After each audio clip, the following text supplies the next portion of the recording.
A single look. Kembali lagi bersama saya Arnold di channel Studio 2. Di video kali ini saya akan menceritakan alur cerita film yang berjudul Memoirs of a Geisha. Film ini menceritakan tentang sebuah dunia yang eksotik dan misterius di Jepang pada awal tahun 1930-an. Saat itu, seorang gadis kecil bernama Chiyo dan kakak perempuannya dibawa ke kota Kyoto untuk bekerja sebagai pelayan di sebuah rumah geisha. Bagaimana kisah Chiyo selanjutnya? Langsung saja, ini dia alur ceritanya.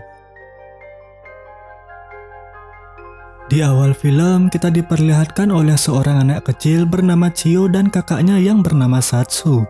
Mereka terlihat sedang mengintip ayahnya yang sedang berbicara dengan seorang pria asing. Di sana juga terlihat ibu Chiyo yang sedang sakit.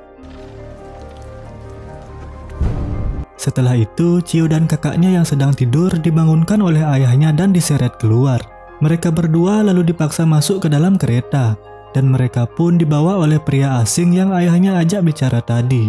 Chiyo dan Satsu yang tidak tahu apa yang sedang terjadi, terus berteriak memanggil ayahnya.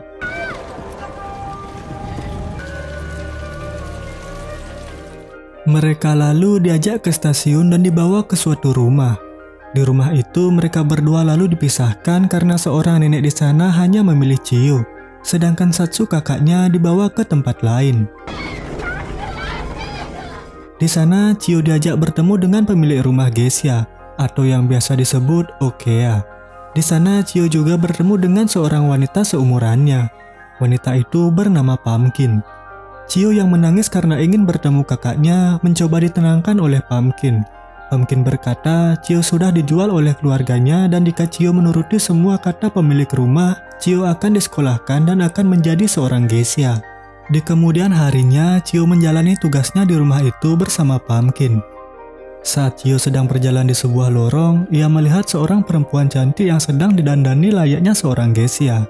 Perempuan itu bernama Hatsumumo. Hatsumumo adalah salah satu geisha yang paling terkenal di sana. Saat Chiyo sedang mengobrol dengan Pumpkin, tiba-tiba Hatsumumo membuka pintu kamarnya karena merasa terganggu.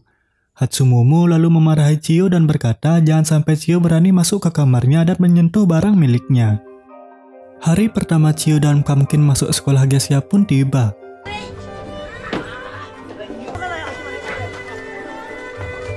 Di sekolah itu mereka belajar bagaimana menjadi seorang geisha yang profesional. Sepulang sekolah, Chiyo disuruh oleh pemilik rumah untuk membersihkan kamar milik Hatsumumo. Awalnya, Chiyo menolak karena takut Hatsumumo akan marah. Namun karena perintah oleh pemilik rumah, Chiyo pun tidak bisa membantahnya. Dan benar saja, saat Chiyo membersihkan kamar itu, Hatsumumo datang dan memarahi Chiyo. Pada malam harinya, Hatsumumo menyuruh Chiyo untuk mencoret sebuah kimono. Kimono itu Hatsumumo curi dari seorang pemilik rumah geisha yang bernama Mameha. Setelah kimono dicoret oleh Chiyo, Hatsumumo menyuruhnya mengembalikan kimono itu ke rumah Mameha secara diam-diam. Namun sayang, Chiyo ketahuan oleh Mameha dan berakhir dipukuli oleh pemilik rumah.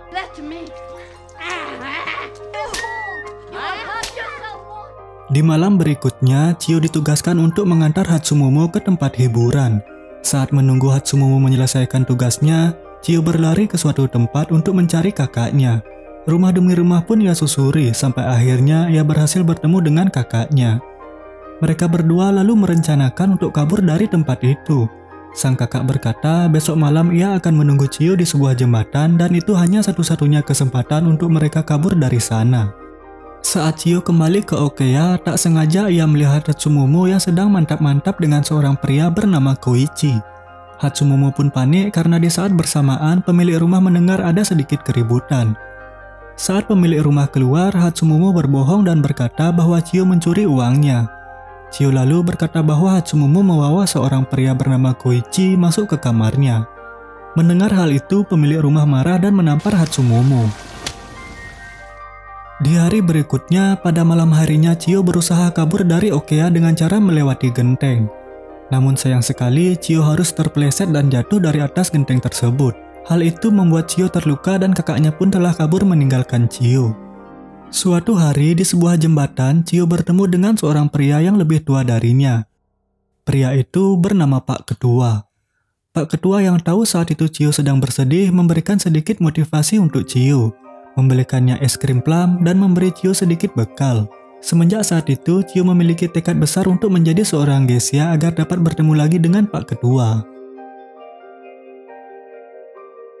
Singkat cerita, kini Chiyo pun sudah remaja. Di sana terlihat Pumpkin yang sudah lebih dulu menjadi seorang geisha. Chiyo yang saat itu belum menjadi apa-apa hanya bisa membantu Pumpkin. Saat Pumpkin akan berangkat ke tempat hiburan, Chiyo sadar bahwa Pumpkin meninggalkan kecapinya.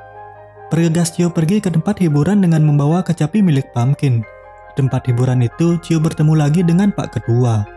Namun karena malu, Chiyo pun berlari meninggalkan tempat itu. Di hari berikutnya, seorang wanita yang bernama Mameha berkunjung ke rumah di mana Chiyo tinggal. Wanita yang kimononya pernah dicoret oleh Chiyo itu berkunjung untuk melakukan penawaran dengan Ibu Okea. Di sana, Mameha melakukan penawaran untuk mengambil Chiyo yang akan ia latih untuk menjadi seorang geisha.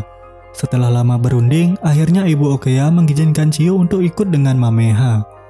Bersama Mameha, Chiyo diajarkan banyak hal bagaimana menjadi seorang geisha profesional. Berbeda dengan di rumah sebelumnya, Mameha justru sangat amat baik kepada Chiyo hingga akhirnya Chiyo siap menjadi geisha dan akan melayani para tamu di tempat hiburan. Mameha juga mengganti nama Chiyo menjadi Sayuri. Sayuri pun memulai malam pertamanya menjadi seorang geisha. Di sana, Sayuri diajak oleh Mameha untuk menghibur tamu di sebuah tempat hiburan. Di sana, Sayuri juga bertemu dengan Hatsumumu dan juga Pumpkin. Hatsumumu sedikit melontarkan kata-kata yang menyinggung Sayuri. Namun, Sayuri tidak tinggal diam. Dia membalas kata-kata Hatsumumu hingga Hatsumumu merasa kesal. Keesokan harinya, Sayuri diajak oleh Mameha ke pertandingan sumo. Di sana, Mameha mempertemukan Sayuri dengan pria bernama Nobu dan Pak Ketua pun ada di sana. Nobu sendiri tidak begitu tertarik dengan yang namanya geisha. Sayuri pun ditantang untuk meluluhkan hati Nobu yang tidak tertarik dengan geisha. Sayuri lalu memulai percakapannya dengan Nobu. Hingga Nobu tidak sadar, ia terbawa oleh percakapan Sayuri dan merespon dengan baik. Sepulang Sayuri dari pertandingan gulat, ia pun sangat senang karena bertemu lagi dengan Pak Ketua. Bahkan ia merobek foto Pak Ketua dari sebuah koran dan menyimpannya. Keesokan harinya, Sayuri bertemu dengan Mameha, dan Sayuri diberi luka sayatan di pahanya oleh Mameha. Hal itu dilakukan Mameha karena Mameha memiliki rencana agar Sayuri dapat mengalahkan Hatsumumu dan menjadi seorang geisha yang terkenal. Selanjutnya, Sayuri pun diajak oleh Mameha menemui Dr. Crab dan mengobati luka sayatan itu. Malam harinya, Sayuri pun kembali bertemu dengan Nobu. Dan nampak Nobu kali ini sudah menyukai Sayuri. Terlihat di sana Nobu memberi Sayuri sebuah kotak perhiasan. Dan Sayuri pun membalas dengan memberikan Nobu sebuah hadiah yang sebelumnya sudah dipersiapkan oleh Mameha. Sesekali Sayuri mencuri pandang ke arah Pak Ketua yang juga ada di sana. Setelah itu, Mameha juga menyuruh Sayuri untuk memberikan hadiah yang sama untuk Dr. Crab. Sayuri yang bingung pun bertanya apa sebenarnya rencana dari Mameha. Mameha pun menjawab ia akan melakukan perang penawaran harga untuk sebuah keperawanan. Ya, keperawanan milik Sayuri. Sayuri pun kini telah menjadi seorang geisha yang terkenal. Hingga Hatsumumu menemukan poster Sayuri tertempel di jalan dan merobeknya karena merasa iri. Suatu hari Sayuri tampil di atas panggung dengan tarian yang sangat lihai, hingga semua penonton di sana dibuat takjub oleh tarian Sayuri dan mendapat banyak pujian. Setelah itu, Sayuri bertemu dengan pria yang bernama Baron. Sayuri pun lalu diundang untuk berkunjung ke tempat Baron. Namun Sayuri hanya sendiri tanpa ditemani oleh Mameha. Di sana Baron ternyata memiliki rencana untuk melecehkan Sayuri. Namun Sayuri berhasil melawannya walaupun bagian vital Sayuri berhasil Baron sentuh. Mengetahui hal itu, Mameha pun marah besar. Karena hal itu dapat berdampak besar pada karir Sayuri yang terkenal belum pernah tersentuh. Sayuri pun membela dirinya dengan berkata bahwa Baron belum sempat memperkaosnya. Singkat cerita, dengan banyak pertimbangan, akhirnya keperawanan Sayuri dijual kepada Dr. Crab dengan harga yang sangat tinggi.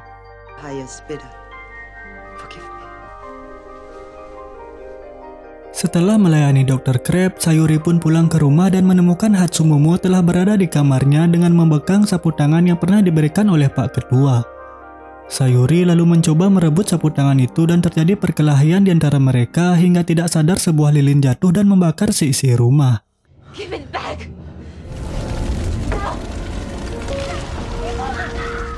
Setelah kejadian itu, Hatsumomo pergi dari rumah tersebut dan berhenti menjadi seorang geisha.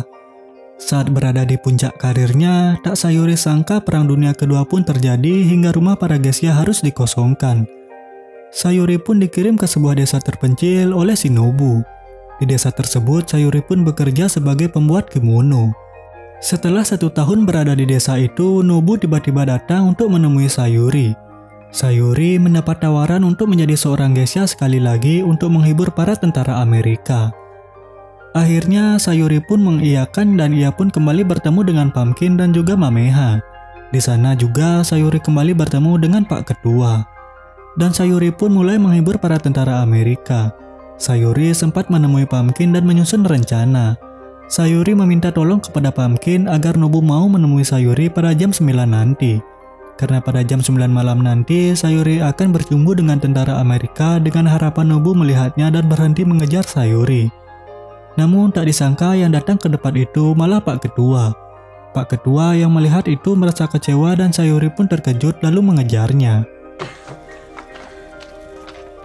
Semenjak kejadian itu, Sayuri merasa malu pada dirinya sendiri dan juga kepada Pak Ketua. Hingga akhirnya ia memutuskan untuk mencoba melupakan Pak Ketua yang merupakan cinta pertamanya dari kecil. Karena Sayuri berpikir Pak Ketua tidak akan mau lagi dengannya. Suatu hari Sayuri mendapat panggilan bahwa ia akan bertemu dengan seorang pria yang sangat penting. Sayuri berpikir pria itu pastilah Shinobu. Pria itu berjanji akan menjadi pelindung Sayuri. Saat sudah siap untuk bertemu dengan pria tersebut, tak disangka-sangka pria yang berjanji akan menjadi pelindung Sayuri adalah Pak Ketua. Di sana, Pak Ketua akhirnya menyatakan perasaannya di mana ternyata Pak Ketua juga dari dulu sudah menyimpan rasa dengan Sayuri. Sayuri juga berkata bahwa apa yang dilakukannya untuk Nobu semata-mata agar ia dapat dekat dengan Pak Ketua. Dan akhirnya mereka pun berbahagia. Begitulah akhir cerita dari film ini. Mohon maaf jika ada salah kata dan semoga kalian terhibur.